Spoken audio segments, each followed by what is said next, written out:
Welcome to All or Nothing in Real Estate, an exclusive real estate platform created to take your real estate career to the next level. My name is Matt Smith, and I run the number 15 real estate team in the nation. For years, I've had mentors and colleagues pour into me, and now it's my turn to give back. This is not your typical real estate podcast. I work in the trenches every single day, and I'm offering you real advice, no bullshit, no fluff, no theories. These are proven processes that will take you to the next level no matter where you are in your business. My team was also featured as an Inc. 5000 fastest growing company in the nation, and I'm also a real estate coach through Cheplack Select Coaching as just another way for me to give back. So I have just one question. Are you ready to give it your all or nothing?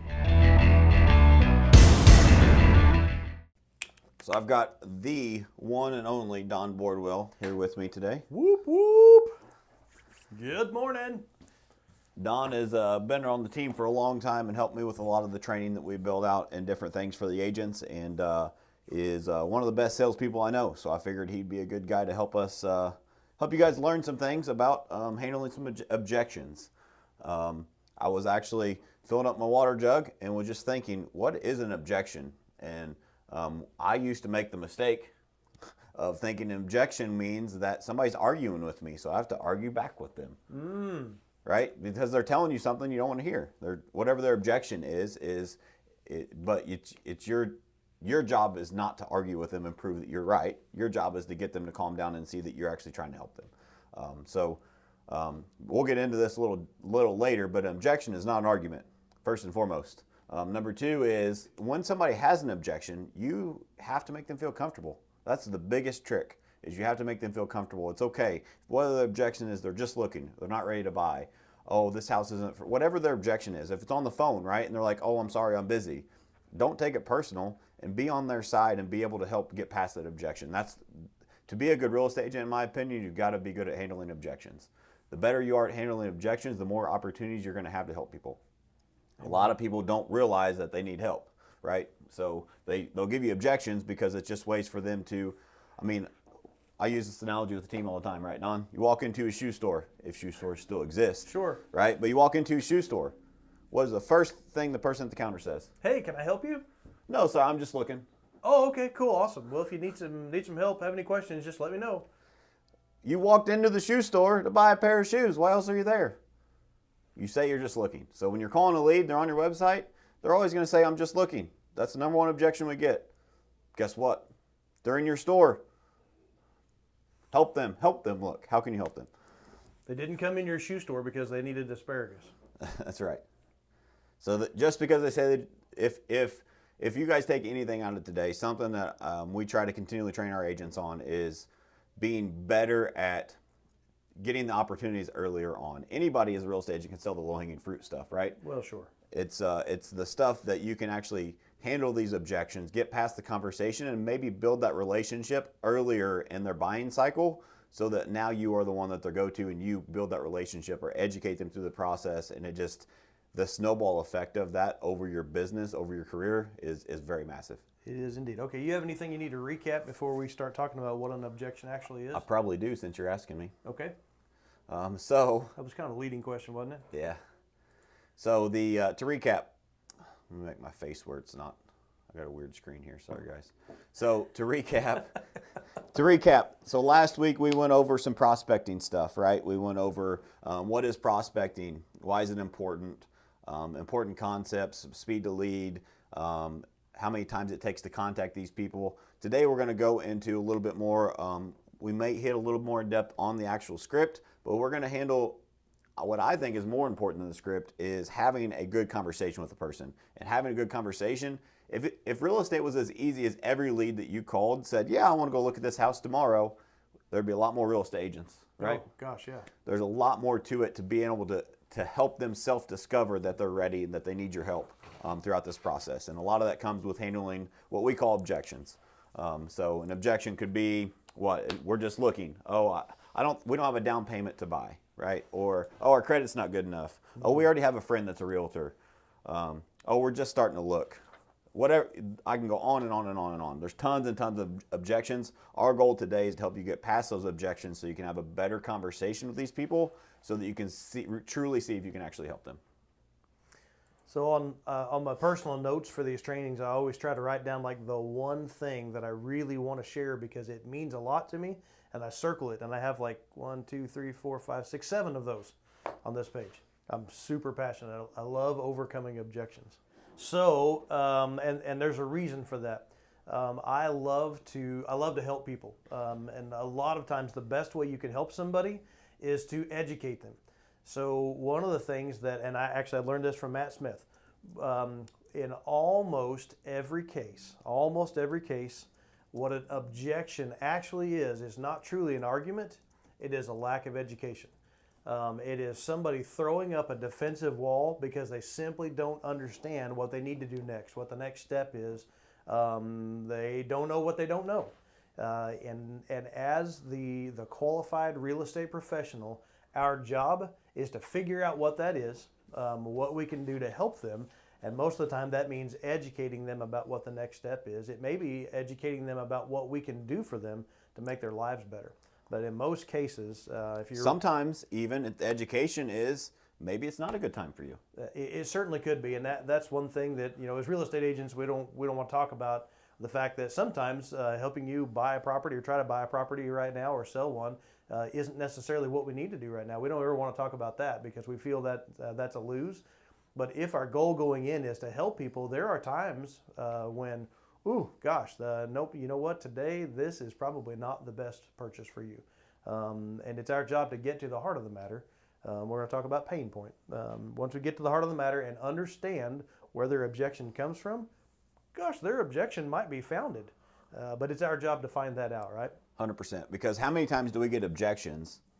And so you hit on a little bit there, but so diving into the objection, in my opinion, is doing the right thing. So what I mean by that is how many times have we had an objection, and by diving deeper into their objection, we were able to actually help them find a solution, versus if we wouldn't have handled that objection, there is no solution for them, You right? bet. And so if you become better at this and better at having conversations with people and getting to the root of the problem, right, or whatever. So another analogy I use is sales is very, very simple. People overcomplicate it. Sales is not about what you say. Sales is about what you ask. And another way is sales is just to be a good salesperson, you have to be good at solving problems. That's it. You find the problem and you solve it. You made a sale. Ooh, find the problem. That's the biggie. How do you find the problem? There you go. You got to be able to ask good questions and dig into their objection. Or they're walking into a shoe store, but, I'm just looking. What could you say if you were a shoe store clerk and I walked into your shoe store and I said, I'm just looking? Awesome. Excellent. What in particular were you looking for? What brought you to our store today? How many of you have heard that walking into a shoe store? They don't say that. They don't think like we do. If Don and I owned a shoe store, we'd sell a lot of shoes if we could get people there. Oh gosh, yeah, you bet. Well, it's simply that. Well, your initial is always going to be, I'm just looking, thanks. But then if you ask me, awesome, what was it in particular that you were looking for? I'm going to tell you, gosh, my workout shoes are just broken down because I'm so big and fat, and the bridge is broken down in them, and I really need to replace those, and that's what I'm looking for. Sweet, now I know what your pain point is. I know what your problem is. Now I know where to help you. Now you walk them over to the athletic part of the shoe store, ask them basketball, running, what kind of, and now you can solve their problem because you know what their problem is by asking one more question. You can do the same thing in real estate, guys. It's so simple. You just have to you can't be scared to ask that question to get past that objection. That's the only way. So I talked a lot about mindset last week. I said I was done recapping, but I lied. So I talked about mindset last week, and getting in the mindset that prospecting is your job, and you have to get in the mindset of you're not bothering these people, you're trying to help them. You have to be in that mindset when you're talking to these people. If you're not in that mindset, it's very easy to be very passive on the phone. What I mean by that is they say, I'm just looking. Okay, great. Let me know if you find anything you're looking for. Here's my number. If there's ever anything I can do to help you, feel free to call me. How many of those people actually call you back? None, because you provided zero value. Zero. You have got to be able, if you truly, truly want to help people, you've got to be able to get past these objections to figure out what kind of shoes they're actually looking for, right? Absolutely. Because they're in your store. All right, so in these trainings, everybody's always digging for that nugget, that kernel that's going to be the great thing. You're going to write it down, you're going to circle it, put stars by it, and take it away from it and go, oh my gosh. And so is there a secret sauce to this? Yes, absolutely there is. and free today for only $29.99. No, it's on sale for free today. We're going to give it to you, and here it is. So we said that understanding their pain point, their motivator, what brought them to click on that listing on Facebook, to click on your Zillow, to go to your Facebook page, whatever it was, however they got in front of you as a lead, whatever that is, that's their pain point, right? And so here is the number one way to find out what motivates somebody, what their pain point is. Are you ready for it? I'm ready. Genuinely care. What? That's it? That's it. That's the whole thing. Genuinely care. And I even underlined it right there. So if you genuinely care, if you come into the standpoint of, I want to add value to your life, I want to help you, and I want to understand what it is that motivates you. You're having a baby and you need another bedroom. Kids have moved out and you need to downsize to control expenses. The market is up and you want to capitalize and sell your house, moving into your area, and I want to get a good deal. I'm looking for an investment property and I want to create some rental income. Whatever that is, if I care about you and I'm on the phone, and believe me, that's going to come through, that's going to help you engage people, keep them on the phone. Just come into it from the standpoint of, I want to be your friend. I am the real estate professional. I still got to be all that, but I care about you, and I'm going to genuinely care enough to dig in and find what your pain point is. 100%. And so to add to that, that's caring is one thing, right? Hopefully you guys are all good people and want to help people. That's why I got in this business. I wanted to help people. And I've realized that the more that I help people, it helps myself and my family too. So it makes me want to help more people. So you have to be in it for the right reasons, but also, so let's go to the opposite end of the spectrum here, Don. Let's go to the objection of somebody's upset, right? Let's pretend that there's somebody giving an objection and they're threatening to hang up on you on the phone because you called them at a bad time of day. The very first thing that you have to do in that situation is, like I said, an objection is not an argument. You don't have to get mad at that person because you called them at an inconvenient time, right? It is your responsibility. If you truly want to help those people, you got to be able to get past that. How do you get past that? You become a good apologizer, right? Over and over we say that. That's part of being a good salesperson. You got to be good at apologizing. You have to truly, genuinely care, right? You have to actually mean what you are apologizing for. And so if you called them in an inconvenient time, did you do that on purpose? Well, no. You didn't want to interrupt their day. You called them because you're trying to help them. But how many of you just get nervous when you get that grumpy person on the phone? You don't explain your situation and you just hang up on them because it was awkward and inconvenient. I'm telling you, I did a whole class with my team on how to turn the upset clients into your biggest asset. Because those people are going to be loud whether you help them or you don't. And if you can turn those people into your biggest fans, it will change your business because they will tell everybody because nobody gives them the time of day. So if you're able to take objections where somebody's upset and be able to, so there's different ways you can do this. I'm trying to find the actual ways to do it, but in real life. So if we have somebody that's upset, you need to be able to help them realize that you're on their side. So what do I mean by that? So if I call Don and he's grumpy on the phone, I need to tell him that I'm calling him because I'm trying to help him. I'm really trying to help. I'm sorry that I called you inconvenient time. I just really wanted to call and notice you were looking at 123 Main Street on our website. We actually have 3 showings on it already this afternoon. Is it something you're interested in? I'd hate for you to miss out. Yeah, that's a good one. And the first thing that he let off there was an apology. One of my favorite sayings is, it's hard to chew somebody's butt when they come to you with a problem and tell you right up front, hey, here's what I did and I'm sorry about it. Yep. I don't think I've ever taken a butt chewing from Matt Smith. I probably deserved one or two. But as soon as I know about it, I go to him and tell about it. And that whole thing of being a good apologizer. Hey, lead with value. Let them know you respect their time. Did I catch you at an inconvenient time? Brother, I am so sorry. I completely understand that. I respect your time real fast. I noticed you were interested in 123 Main Street. I know it's got some showings on it already. Is it something that you're interested in enough that I need to get back with you this afternoon and try and close that loop? Yep. All right, so I kind of went to the extreme, but the main point is any objection can be handled by you asking the right questions, caring about that person, and digging deep into the conversation on how can you help them, right? Where people have objections because they don't realize. So if they say, I'm just looking, as an example. I don't know about you guys, but the leads we call, everybody's just looking. That's why they're on our website. They're just looking. That's how they became a lead. I get it. But how can we get them past the just looking to going to actually look at houses, right? That's the trick.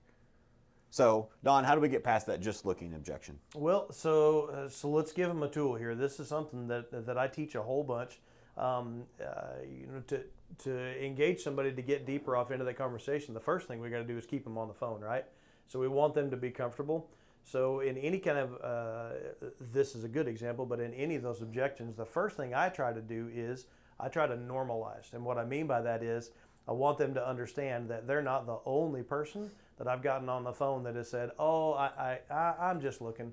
They didn't want to lead in with what they were up to because they're just a little bit uncomfortable about it. And again, it probably springs from a lack of education. They don't really quite know what they're doing.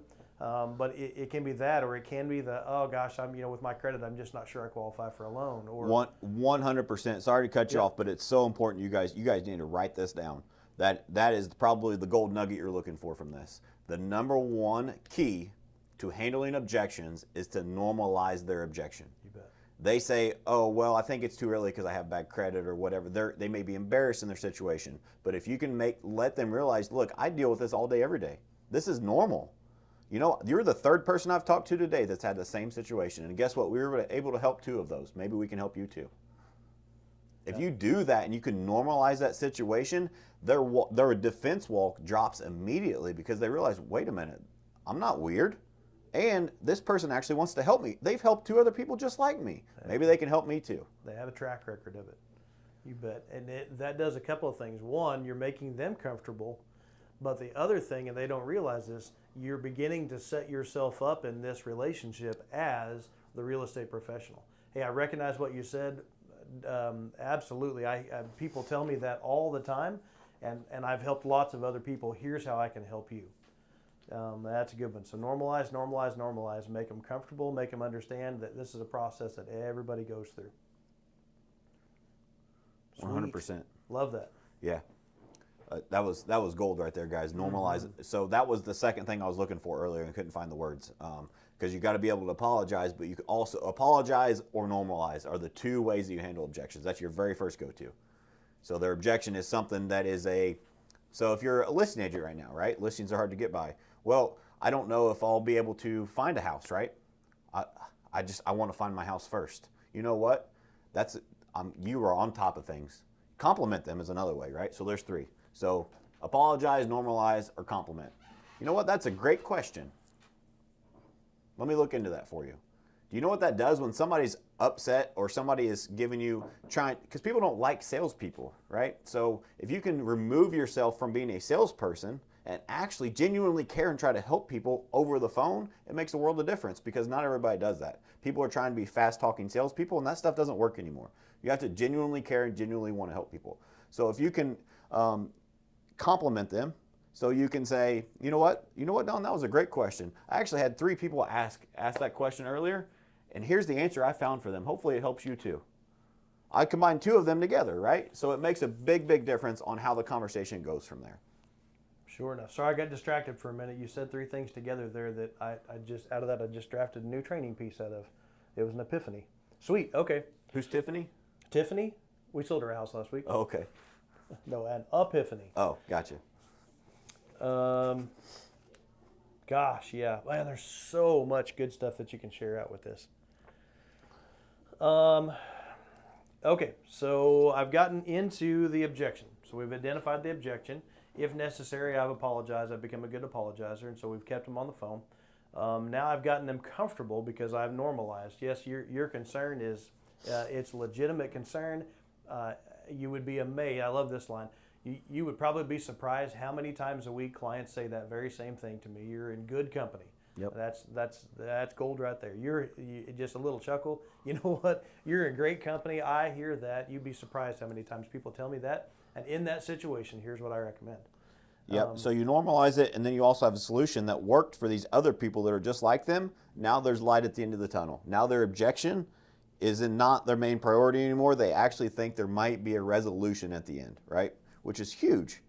So it's if you can get past those objections, because anybody, again, going back to the beginning, anybody can sell a house. If somebody calls in and says, hey, I want to go look at 123 Main Street. Everybody on this call has a skill set to go out and show that property and write an offer, I hope. right? But where do you set yourself apart? You set yourself apart by being able to take the people that you get those people 6 months before when they came in as an online lead, and you were able to build that rapport and build that relationship and provide value and educate them because you genuinely cared. You were able to handle these objections 6 months before they were low-hanging fruit. That's how you fill that funnel to build a business that lasts forever. Because that person, let's compare the two here. Let's compare the low-hanging fruit where they just called you and said, hey, I found this house, I want to go see it, versus the 6 months relationship building rapport with this relationship. Now you made a friend, right?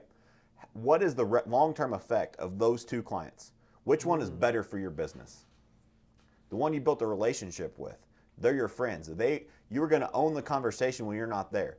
They're going to talk about you for a 6-month period about how much you're helping them and recommending you to friends. It's a way better experience for them, which helps your reputation and gets you a lot of positive word of mouth influence, which is our number one source of business because we're able to handle these kinds of conversations. 100%. 100%. So let's talk about just looking, right? We talked about that a lot. We didn't really talk about how we handle that. You bet. Okay. So let's talk about just looking, and honestly, that's the first line. I call it first line of defense. First line of defense you're going to run into, and you're going to run into it all the time. So in that case, I'm going to call him and I'm going to say, hey, Matt, it's Don Boardwell with the Matt Smith Real Estate Group. How are you today? I'm doing good. How are you? Awesome. Thanks so much. Hey, I don't want to take your whole day up, so I've shown them some value. I just noticed that you were online looking at our listing at 123 Main Street. I just wondered, is that the only area that you were looking to buy a home in? Oh, yeah. I just saw a picture online and clicked a button. I'm just kind of looking. Awesome. Oh, sweet. Excellent. And my clients tell me that all the time. Everybody just starts out. If you're looking for a house, the first place to start is by looking, right? So is that the only place you're looking in? That only area? Yeah, I think so. Okay. So I've redirected back. So I came back to the same question. I asked it to him twice because I really need to know that. Once I'm there, I'm going to have to go a couple of... Let me interrupt real quick. So if you notice, he's asking closed-ended questions, not open-ended questions where I can rule the conversation. He's still controlling the conversation. You bet. He's asking a direct question where the answer will help him keep going in the conversation. How many salespeople in general just ask open-ended questions? They just don't work, right? So they ask a question similar to... how can I help you? Yeah. How can I help? Oh gosh, I don't need now any I've help. got to do your job for you. Yeah. So you've got to be able to ask good questions. And so for those of you that don't have it, look it up. It's everywhere online. I'd be happy if you reach out to me, share a copy. But it's LP Mama is a script that we use. We've kind of tweaked it a little bit. And everybody has their own version, but it's location, price, motivation, agent, mortgage, and appointment. Did I remember those? You did. Oh How my about God. that? I had to write them down earlier to make sure I could remember what all the letters meant. So the first one was location. He was asking, is that the only location? So Don is narrowing that down so he can help me on that location, right? Because if I'm looking other locations, well then he doesn't assume, in other words, right? He doesn't assume that I'm just looking at this house. Because if there's other houses and I say, oh, I'm not interested in this house, now the conversation's over. He can't provide more value. Yeah, absolutely. And that's the easiest way, the best way to get past the I'm just looking is just to roll, and you're going to hear this recurring theme, is just to roll right onto the script. You don't, and that's the big thing with this, to overcome objections. You don't have to reinvent the world. You don't have to be a masterful communicator. You don't have to have to psychologically guide people. You just need to ask questions. And if you don't know what else to ask, oh my gosh, you got to, hopefully, if you're prospecting, unless you have it fully internalized, you've got your script out there in front of you, and here's a whole list of questions that you can lead through. Which one feels the most comfortable right here? Should I continue to ask him about location? I can ask him a price. So I noticed that 123 Main Street was priced at $149,000. Is that the price point you're most comfortable buying in? And there's another place I can open the conversation up. But all I'm going to do is just simply step around that one. And until they give me some kind of information that tells me where I need to dig in to look for their pain point. 100%. So you mentioned pain point. There's another point. Starts with the same letter. We're looking for their pain or their pleasure, right? Sure. So what if it's somebody that's looking for their dream home, right? So we just kind of opened and dipping our toes in a luxury secondary home market like at the Ozarks. And so as an example, a lot of people moving there, they're not in a hurry. They don't have any pain. They don't need to sell. They don't need to buy. They have pleasure. They want to buy a house at the lake for them and their family. They want to have a condo so they can go spend summers at the lake, right? So you have to find, to be a good salesperson, you have to find their pain or their pleasure. I said you have to solve a problem. A problem can be a good problem, right? So what is their problem? Their problem is they want to spend summers at the lake. They want to spend summers at the beach. Whatever it is that is going on in their situation, you cannot help them as a real estate agent if you don't know what you don't know. You've got to ask questions. So I always say you've got 2 ears and 1 mouth for a reason. The key to being a good salesperson is asking great questions. The fast-talking, slick salespeople don't work anymore. You put me in a room with them, I will outsell them 10 to 1. You know why? Because I'm going to ask questions. It's not about me, it's about them. How do you make that person feel? That's the trick. So there is before we get more into the script, there is we call it answer ask or acknowledge ask. That is the key to having a good conversation, in my opinion. If you noticed, the key there is you ask. You always end with a question so you keep the conversation going. From my experience, there are exceptions because you have those people that are very long-winded on the phone, but those are the exception, not the rule. In most cases, the more you get them talking, the better the conversation goes for them. The goal isn't for you to have a good conversation. The goal is for them to have a good conversation, right? So if they're the ones asking questions or hammering you with objections and you're not following up with more questions to dig deeper, they're ruling the conversation, not you. So if you do answer, ask, acknowledge, ask, it helps you. Every time you're done, you need to acknowledge them, right? What do we say? Compliment. That's an acknowledgement. That you acknowledge them or you answer the question they asked you and then ask them another question.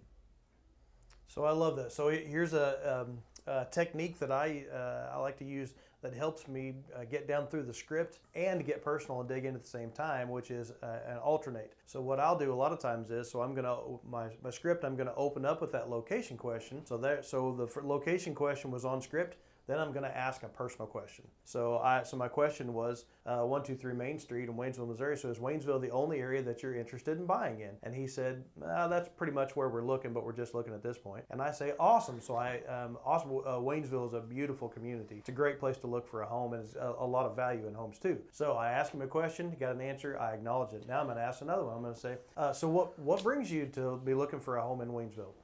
And he's going to tell me, I don't know what you're going to tell me. What are you going to tell me? Oh, moving to the area. Moving to the area? Awesome. Where are you coming from? Coming from Texas. Oh, fantastic. Are you selling a home down there? You guys see what he did there? So referral. Yeah. Yeah, actually we already got it on the market. Oh, already got it on the market. Do you have any offers on that house there yet? Not yet. Ooh, well, it must not have been on the market for very long. Yeah, it went on the market today. So fantastic. Okay, so now I've got my personal question. Now I've learned a whole bunch about them. They're coming from Texas. They got a house on the market down there. Now I know a place to tie with them. How did he learn this stuff about me, though? By asking 2 or 3 power questions. They were straight to the point, and it got him the information he needed. So why is it important? It's important for now he knows that I probably need to sell the house before buying another one, right? He's probably going to ask another follow-up question to verify that, but he also knows that I've bought a home before. So how many of you have wasted your time meeting with people that weren't pre-qualified, right? You go out to show a property because you're excited and you're, no offense if you're one of these, but I call them Pop-Tart realtors. Oh my God, I got a showing. Yeah, I got a showing. You don't know anything. You're meeting with strangers. You're quitting dinner Friday night at 7 o'clock with your family to go meet a stranger at a house that you don't know anything about because they asked you if they could go see it and you said yes, right? This will prevent that and help you build relationships and rapport and get to know more about these people. So now he knows they've already bought a home before. They know how the process works.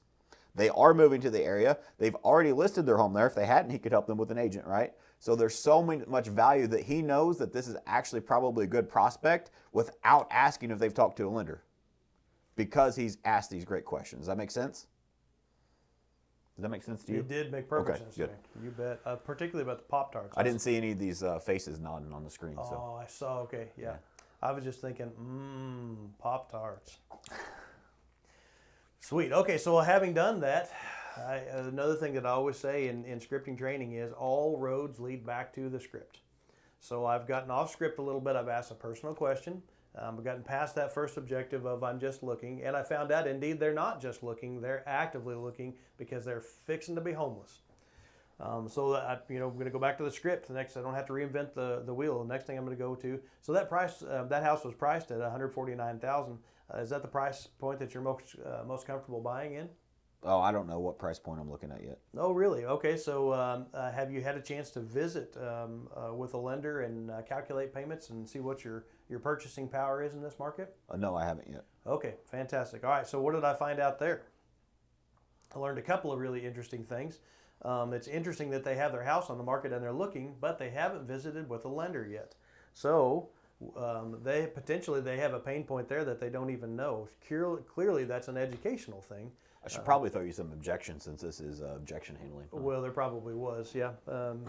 Ask me the mortgage question again. I'll throw you an objection. Okay, sounds good. So have you had a chance to visit with a mortgage professional and calculate some payments, figure out what your purchasing power is? No, I figured we'd find the house that we're interested first. Oh, awesome. Well, and I'll tell you honestly, clients say that to me all the time. I'll tell you something that's really interesting that is in this market, as fast as houses go, what really helps my clients is to already be pre-qualified for a mortgage, have that payment that they're comfortable with figured out so we know which house we're looking for, and when we're in a position to make an offer, we can act quickly. Huh, okay. Sweet. Sound like something you want to do? Let me send you a buyer's agency. Let's sign up right now. Got it closed, right? Cool. So that's not how he really does it, by the way. No, indeed, it's not. But again, ask, answer, acknowledge, and ask again. That's going to lead you down through your conversation. So as you're asking these questions, you're handling those objections. Another part of objection handling is education. There you go. So what do I mean by that? So Don was trying to educate me on why it's important for me to talk with a lender. I didn't want to talk to a lender as a buyer. I'm sure you guys have all different markets and different things, but there's people that don't want to, right? Or there's people that have cash, there's whatever. But whatever it is, if you get the objection, you know what? He could have done a better job at saying, you know what? A lot of my clients haven't talked to a lender. That's no problem at all. But you know what? Good news for you. We've got several preferred lenders that we work with. In a quick 10-minute phone call, we can get you hooked right up and let you know what you can afford, or what price range is best for you and your family. Whatever that conversation goes, and explain the benefit, and then add the benefit of the market, right? So it's all about education. When you get objections, you've got to make them feel comfortable, right? And then educate them on why, for example, the lender objection, why it's important for them to talk with a lender. It's best for them to do that. It's not, you don't want them to do that for you. You want them to do that for them, and here's why. Yep. So add value. So we're going to add value to them. They're not going to see the value in it until we educate them on why we need them, why they need to get hooked up with a lender, get pre-qualified. Value unarticulated is value unappreciated. That sounds like a text message I got from somebody lately. Yep. If you can't explain your value, then they're not going to understand it. They don't know what you're doing in the background. Or they don't have the knowledge that we have, right? So it's our responsibility to educate. And so whatever value we are adding, they don't know why we want them to get to a lender. If we don't explain it to them, they could take it as we're being selfish and we don't want to work with people that aren't pre-approved.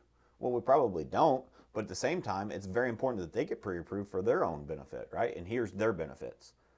How many salespeople spend time explaining why they want them to do it for them? No, I want you to get pre-approved for you and for your family, and here's why. It makes a big difference. Okay, so let's shift gears here a little bit. Who wants to put Matt Smith in the hot seat? Show of hands. Look, everybody raised their hand. That's awesome. So it has been so long since Matt had to sell a house, he probably can't remember how to do this. So we're going to find out. So here, maybe spill my water. So here is, I say nobody enjoys objections, I suppose, but my favorite objection beyond, I'm just looking, and the one that you're going to run onto a bunch, particularly if you're working a lead source that brings in a lot of first-time buyers, which I got to tell you is my second favorite thing in the real estate market, is helping first-time buyers. Helping agents is my absolute passion. I love that, but I love to work with first-time buyers. So here's the objection that you're going to come up with. We're going to throw this on the map, and we're going to see how he handles it today. Here's my objection. I was just kind of looking online, Honestly, with my credit situation, I've only been on my job like a year. I don't know that I can even qualify for a loan. But I'm just wondering that 123 Main Street. Do you think they would rent that? That's a great question. And I get that question a lot. A lot of people think they need a big down payment or their credit may not qualify to buy in today's market. But I've got good news for you. There's a lot of our clients that have the exact same thought as you do. And the majority of them, after a quick 10-minute phone call with our lender, can get pre-approved with zero money down at their current credit score and can actually get into that home for way cheaper per month than they could rent it for. And then they can build equity for them and their family. Wow, that wasn't too bad. Gosh, for being kind of rusty. Maybe he knocked the rust right off there. All right, and that's it. I couldn't do a better job of that myself. He was trying to throw me for a loop because I have not actively talked to a buyer in years. It hasn't been that long. Actually, it probably has been quite a probably. while. On purpose. Yep. So, and that's one you're going to run across time after time. And really, that's my favorite objection, or at least second favorite, because one, it's easy. That's that if you've played that out in a role play enough, it should be an easy objection to overcome. And two, that's one place that as an agent you can add value. You can help that client. And let me tell you, as a real estate agent helping buyers, there is nothing you can do in this business that will be more satisfying, more gratifying than going to that closing and taking the closing picture with brand new first-time buyers that didn't think they could buy a house. Yep. We had an agent on our team did one, I think it was last year, that she stumbled onto a potential client who actually was homeless, literally was living in his car. Didn't think he had any chance of getting qualified. She got him fixed up with a local lender who did get him pre-qualified. They made an offer on a house, got it enclosed, and he was moving from being homeless into moving into his own home. And boy, you talk about a win. Oh my goodness, how motivating is that? And do you think she added any value to that guy's life? Oh, life-changing. Life-changing, absolutely. The rest of his life-changing. And hers as well. And all that. So she did a great job, and that's a great story. But let's break that down. Let's unpack that. How did that person's life change? Because she handled objections, provided value, and educated her client. You bet. That's it. Yeah, and she did that by asking the questions, digging for the pain point, finding out what motivated this guy. And I just can't stress that enough. And of course we know her personally. She genuinely cares. Yep. When she was sharing that story, she can tell it to you today. She can't tell it with a dry eye, and you can tell that she genuinely cares. And I'll promise you, in that conversation, her genuine care for that client came through, and that's the number one reason she was able to help them. 100%. Don, what do you say we open up the floor to some questions? I love that. Yep. Guys, if you want to chat in the box or unmute yourselves if you can to ask us some questions, we'd be happy to answer some live, see how we can help. Really doing this with two guys that haven't dealt with buyers in quite some time. Yeah. Side note, Don's my lead listing agent, has been for a year, so he hasn't worked with buyers in a while either. I do miss it though. So we can do some seller's objections, I guess. We don't have any questions. I mean, because right now that's what we're actively pursuing more. It's I don't want to say it's easy to find buyers because there's still a process that goes in there, but we have more buyers than we do sellers right now. We certainly do. So let's do some seller objections if we don't have any questions here and help them on the seller side.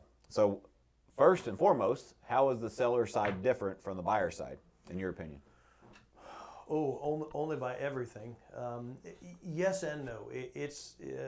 They are the same in that there is still typically a singular motivating factor that has brought them in front of me. There's a reason they're on my computer screen as a lead. There's some pain point down in there that has motivated them to come up and click on value my house, or maybe this is a potential seller that you ran across as a buyer's lead because they were clicking on a house for sale that's in their neighborhood.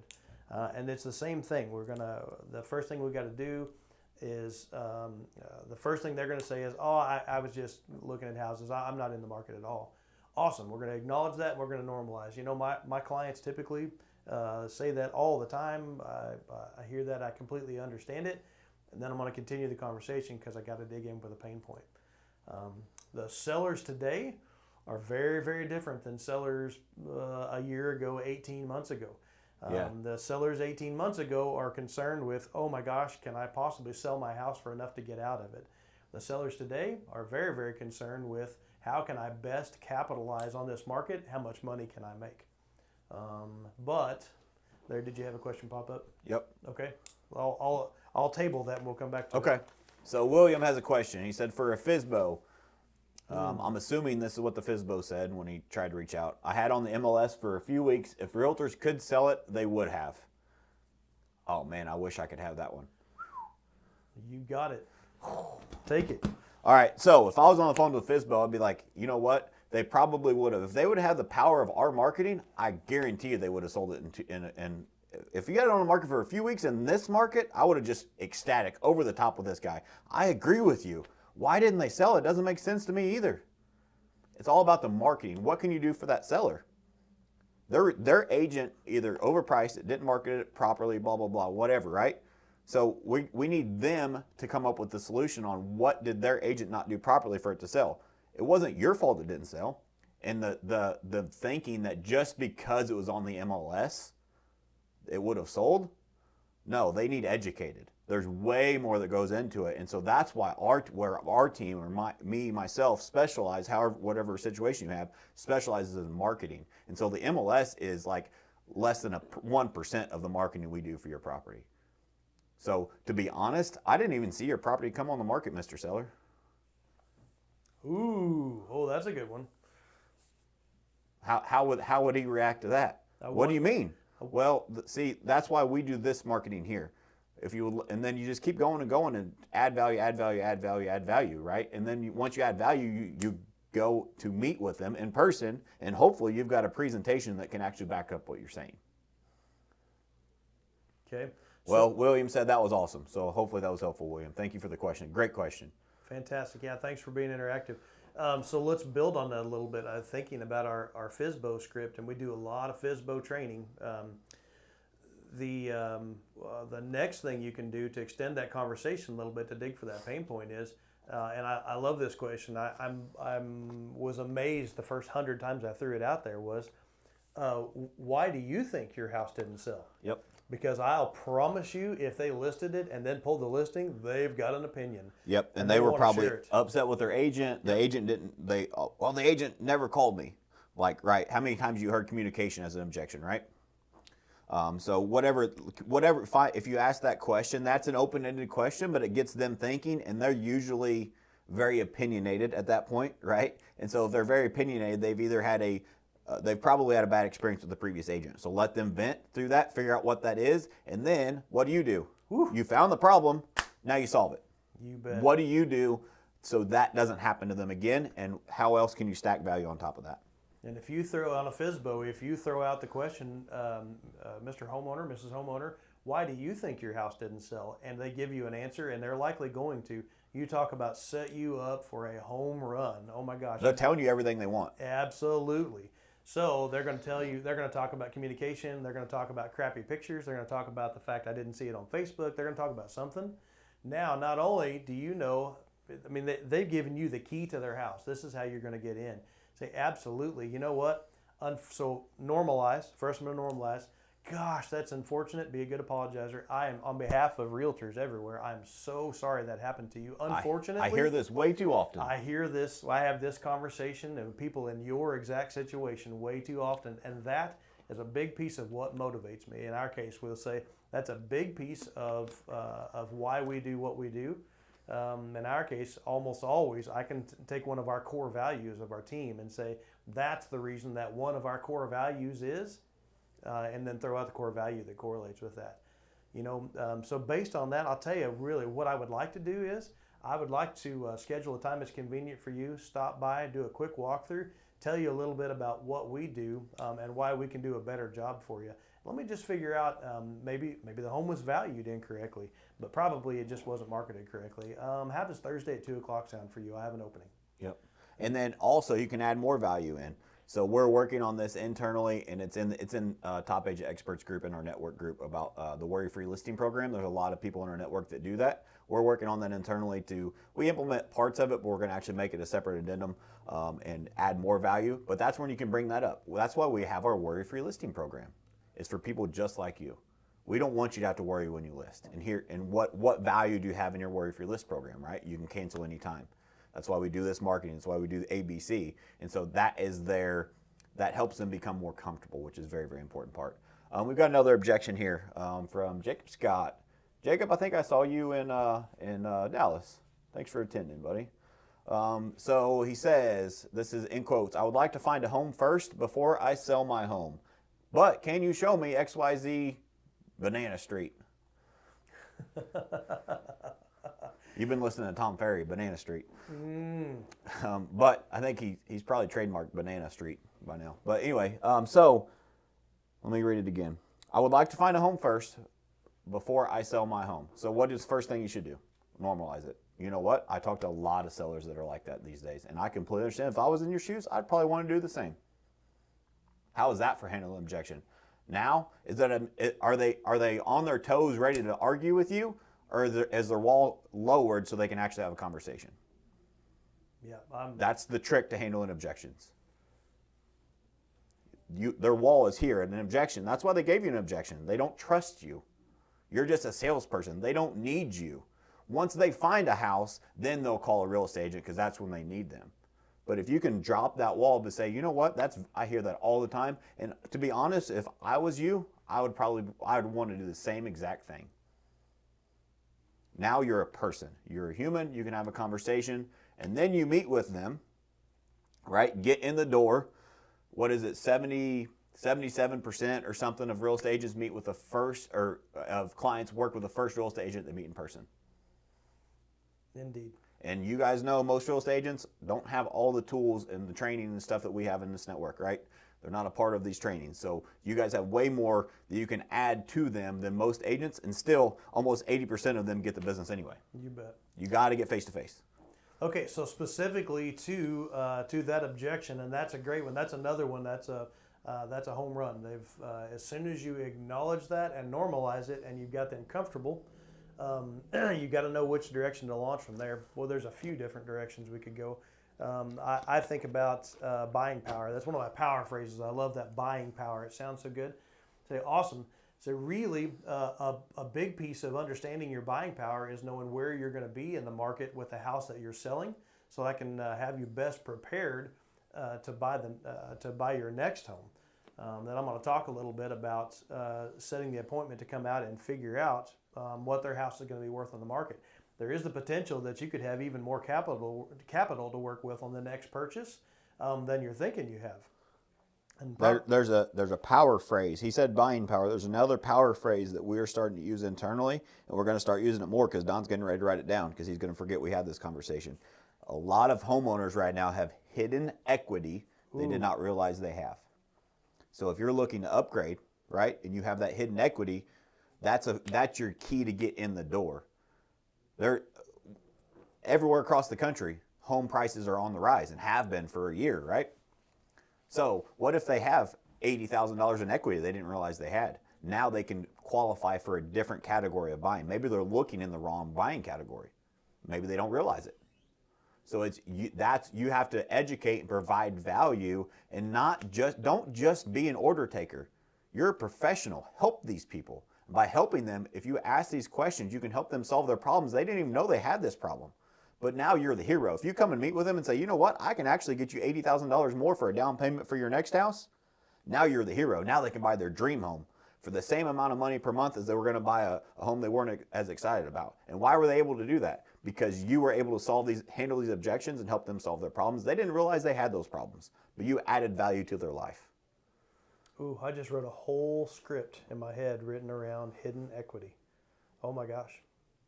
You know how many people's lives have been able to change lately because of helping them find the hidden equity that's in there because of the seller's market that we've been in. Ooh, that's good stuff. And so now let me flip it. So this is a great question, Jacob. It's getting the brain turning, so I appreciate it. So we just created a whole nother script off of that. So if you guys want that, reach out. I think Matt Smith owes you a t-shirt, brother. Yeah.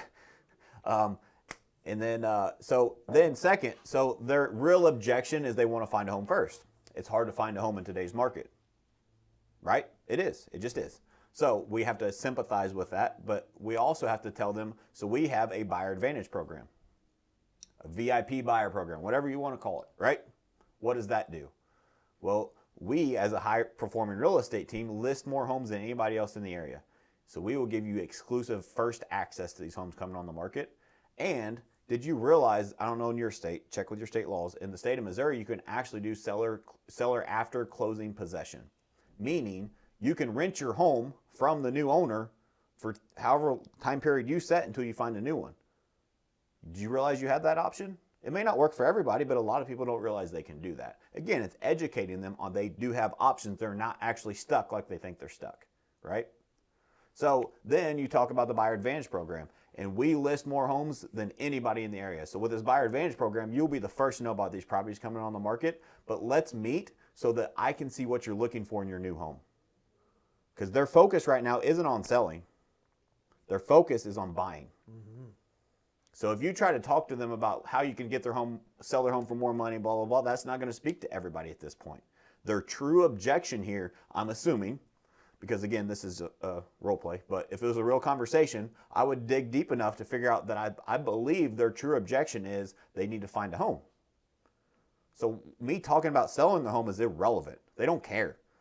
They're focused. They have tunnel vision on finding a new home. So let's build that rapport face to face by finding out what it is they're looking at in a new home.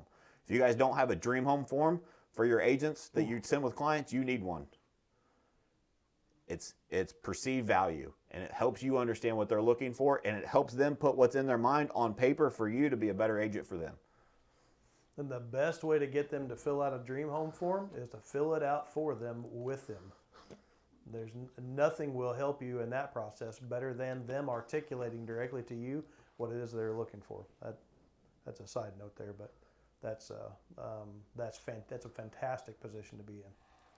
So we're asking for the scripts. Yeah, I can. I'll give them to you if you reach out to me privately.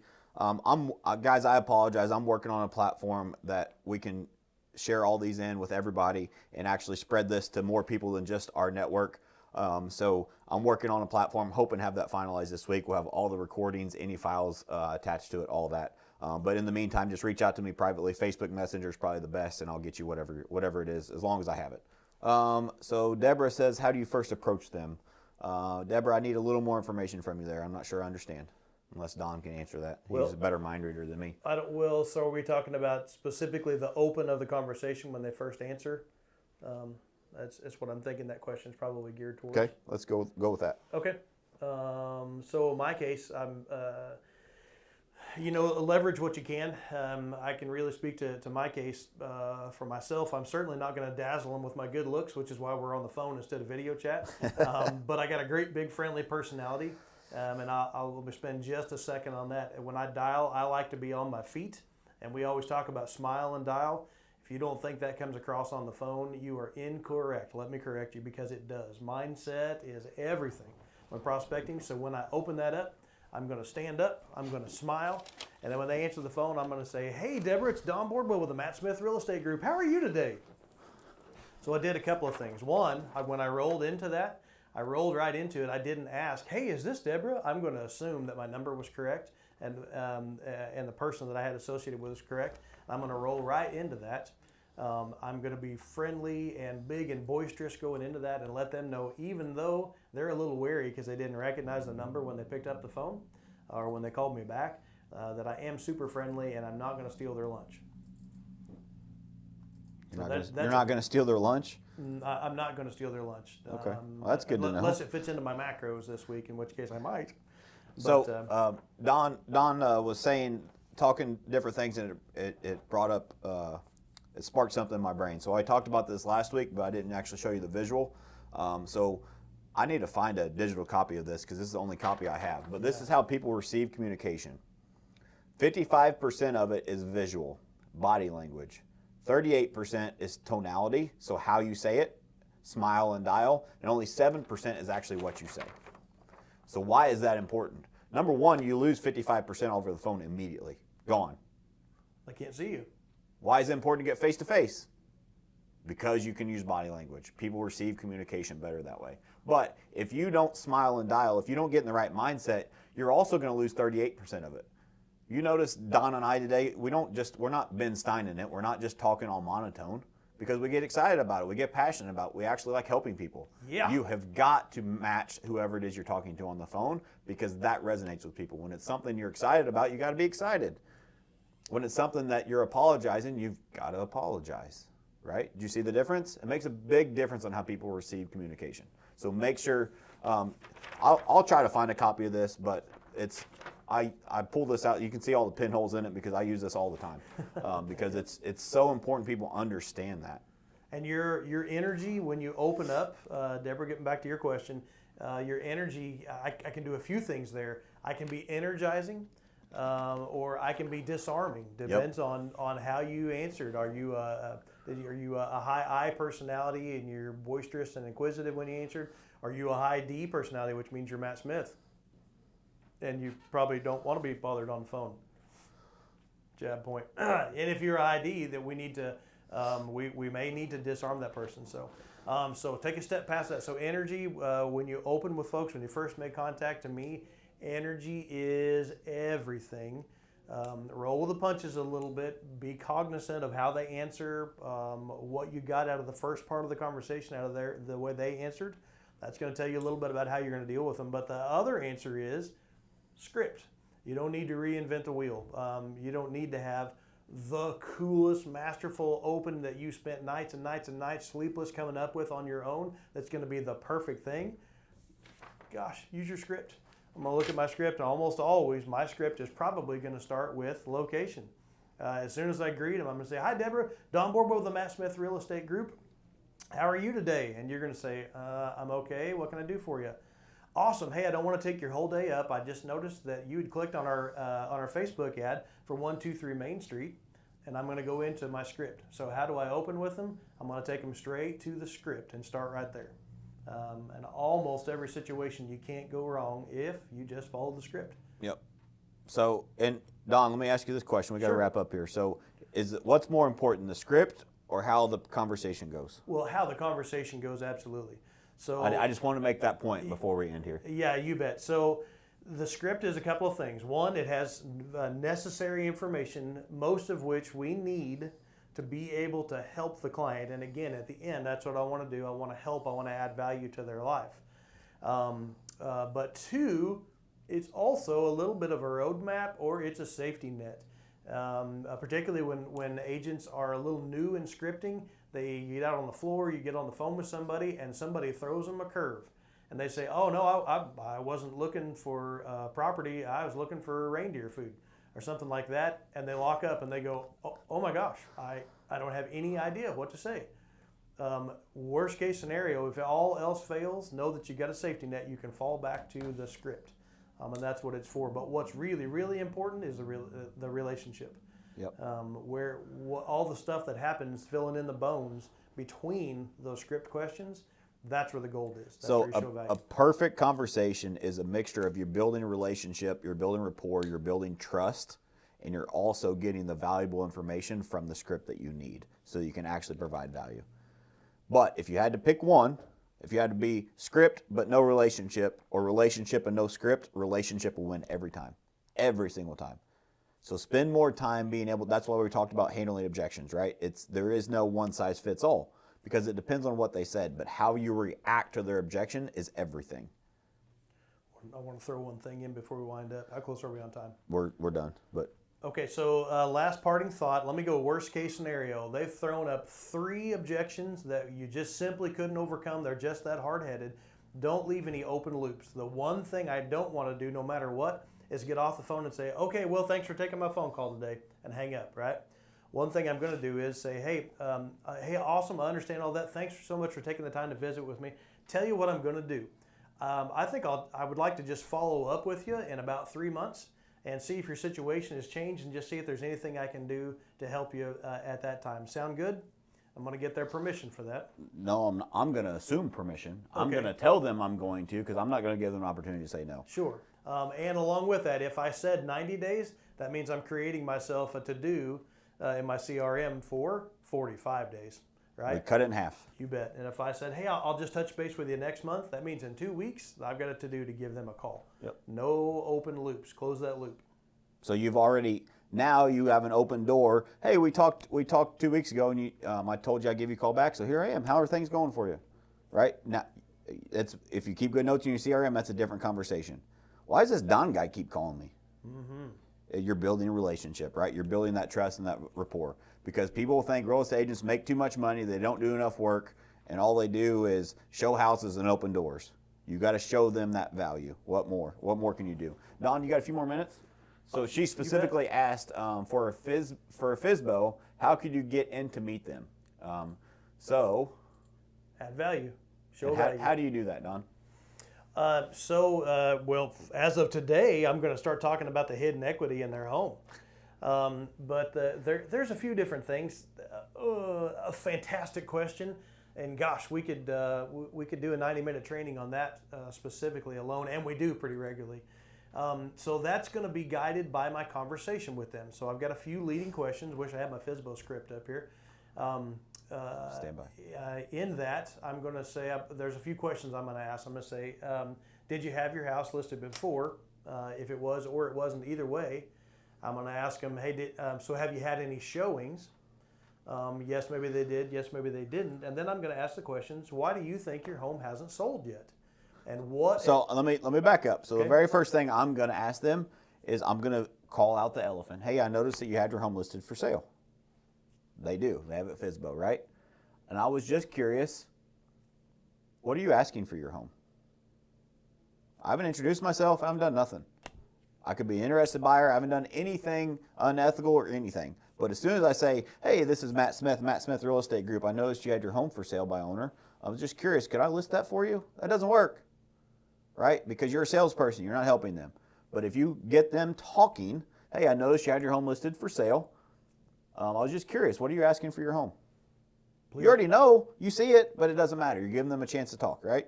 Disclaimer, please obey your state laws on Yes. identifying yourself as a licensed realtor. Oh, we will before the conversation's over, but you go. don't have to start by it. Sure. And then you ask them, how long has it been on the market? What are pain points of a Fsbo most of the time?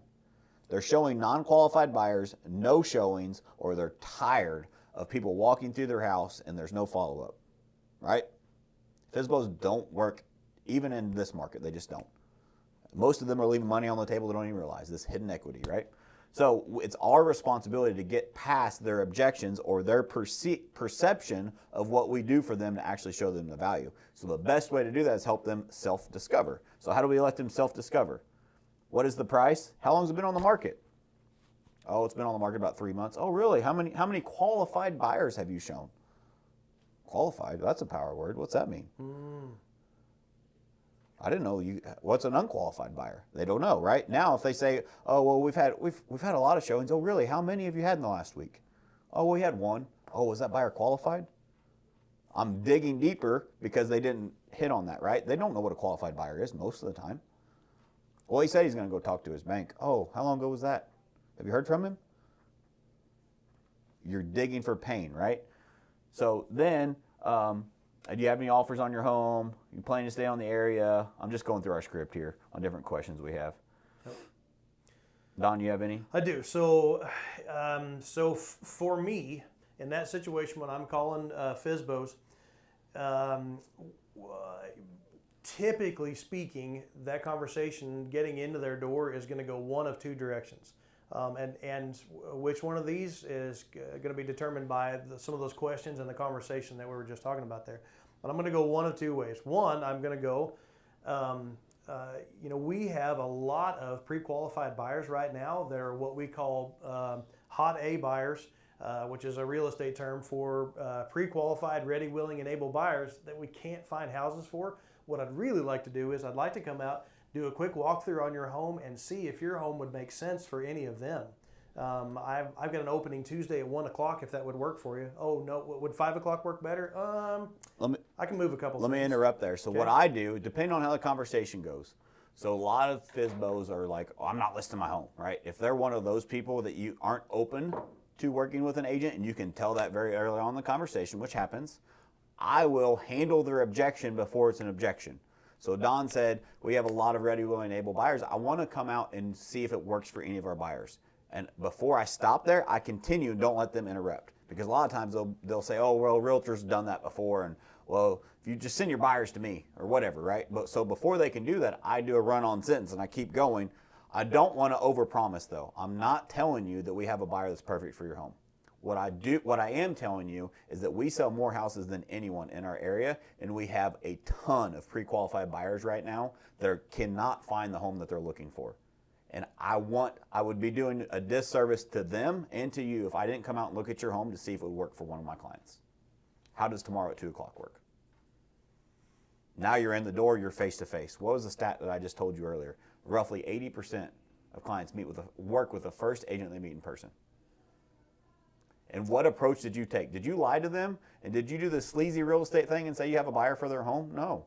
You handled that objection before it was an objection. You actually added value to them. Now once you're in the door, it's a different conversation. Walk through the home, see if it works. Bring your presentation with you. Show them the value. If they decide to list, right, here's what we can do for you. Dig in more on the pain. What is their pain? They haven't had showings. They've had too many showings with unqualified people. They're tired of doing it all themselves. They don't know how to do the paperwork. What is their pain? Right? What is their pleasure? Maybe they're urgent to get out of this home to move to their kids. Maybe their kids have a grandkid somewhere. They need to move a different state. What is their pain or pleasure, right?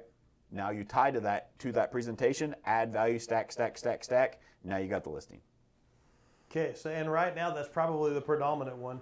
Or if you're in a position where you don't have a whole bunch of pre-qualified buyers, maybe you're not a big real estate team that's got a bunch of A buyers, the other thing you can say is, hey, I'm on the phone with buyers every day, with pre-qualified buyers every day. And of course, there's an inventory shortage. I'd really like to come out and take a look at your home and see if there's a buyer out there that your home would be perfect for. So I haven't lied. I'm not really misleading. I'm talking to buyers every day, and that's true. If you're not, we need to talk about lead generation for you. So the other primary way in my conversations is, and again, it depends on if they start talking a whole lot about price, about sales point. Oh, my payoff is so high, I don't think I can pay a realtor. Then I'm going to ask some questions about how did you come up with the price, and then I put on my thinking cap. Somehow or other through the phone, I'm gonna show some body language that says, that's very interesting. I'll tell you what I would like to do. It's absolutely free. I would really like to come do a quick walkthrough on your house. Let me do a comparative market analysis for you. You might have your house underpriced, and as crazy as that sounds, that might be why it's not selling.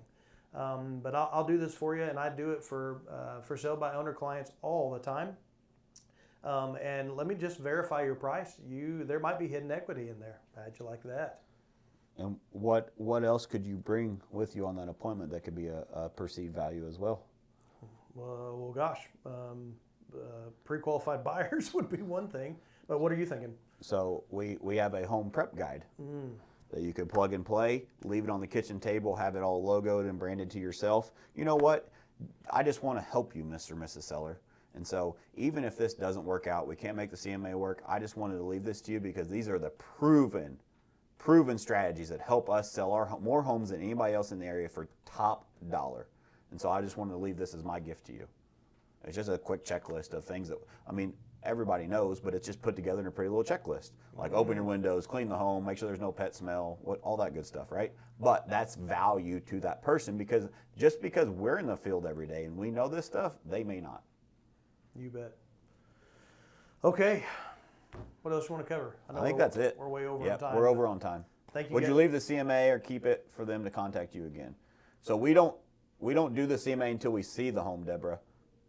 So we don't necessarily hold it hostage, but our way in the door, and your market may be different than ours. We're in a pretty small market despite our numbers, and so every home is different. Just because the home next door sold for $250, the home next door to it could sell for $350. And so we like to see it, feel it, touch it, is what we say. We cannot value your home. We're not Zillow. They're wrong anyway. So this estimate just doesn't work. So what we want to do is we want to come in and see it in person because it matters. Real estate always has been and always will be a local real estate market in our opinion, and we want to give you a true value. It doesn't cost you anything, but all it costs is our time to come out and look at the home. We'll look at it, then we'll do a CMA, and we'll set a follow-up appointment. preferably in person, but over Zoom, whatever, that we can keep stacking that value. Just getting ready to say, if you're in a market or you're in a situation where you have enough time to personally deliver that CMA, bring it back to them. It's going to be branded. It's got your contact information on it, but hopefully there you're going to be working on a listing agreement. I absolutely want to swing back by and deliver that in person. In our case, we're doing so much volume with a limited number of listing agents right now. We can't always. I think that was his way of saying I'm overworking people. I think it was her way of saying I need a couple more listing agents, but to gain some more market share. But when we do deliver it, I'm going to have a process and follow your process every time. You owe that to yourself. I'm going to send a text message to say, "Hey, I've got your CMA prepared. What's a good time I can send it to you, and then we can jump on the phone or jump on Zoom and go over it." And they'll say, and they're wanting to see it. We're not really holding it hostage. I'm just getting a guaranteed delivery time. You know why that's important? You know how many listing presentations I've been to where the seller brings out a CMA from another agent that looks like garbage. It's a pre-filled, it's got 80 properties on it, and they said, oh, well, they told me they could list for this. You know what I do when I'm at the table and they show me that? I pick that thing apart. I'm the professional. Why would they put that on there? Your house is way nicer than that one. We can get you way more money than that. That's not even a comp. Nope. Does that make sense? So you don't hold it hostage, but at the same time, value unarticulated is value unappreciated. How can you articulate the value that CMA is if you just hand it to them or if you just email it? You can't. Remember this chart? If you send them a nice little email, I don't care if you spend 2 hours writing it, only 7% of your communication is going to get through to them. You cannot articulate the value of that CMA and how you came up with those numbers and how it's going to work for them on their particular pain points via email. It just ain't going to work. Hope that helps. All right, guys, we're going over. I want to respect your time. Appreciate you guys staying late. Appreciate you attending, and we'll see you next week. Thank you so much for listening to another episode of All or Nothing in Real Estate. If you found anything this valuable, please share this with your friends. All or Nothing in Real Estate is a passion project of mine. This business has done so much for me and my family, and this is my way to give back. I'm also a real estate coach with Cheplack Select Coaching. So if you are interested in having a coaching consultation with me, please check out the link below. All or Nothing in Real Estate is not just a podcast, it is a movement. It is a community of contribution that is single-handedly designed to help change the real estate community in a positive way. So make sure you're following us on all social platforms and subscribe to us on YouTube. Most importantly, make sure you've requested to join All or Nothing in Real Estate's private Facebook group. That is a private group that we keep in exclusive content, and we do it in a private setting to make sure it remains a community of contribution. There's a lot of great in-depth content there for free, so please make sure you join that group as well. And again, thank you guys so much for listening. If you found this of value, please share this with your friends. It is my goal to give back and contribute to make this industry better for all of us. Thanks again.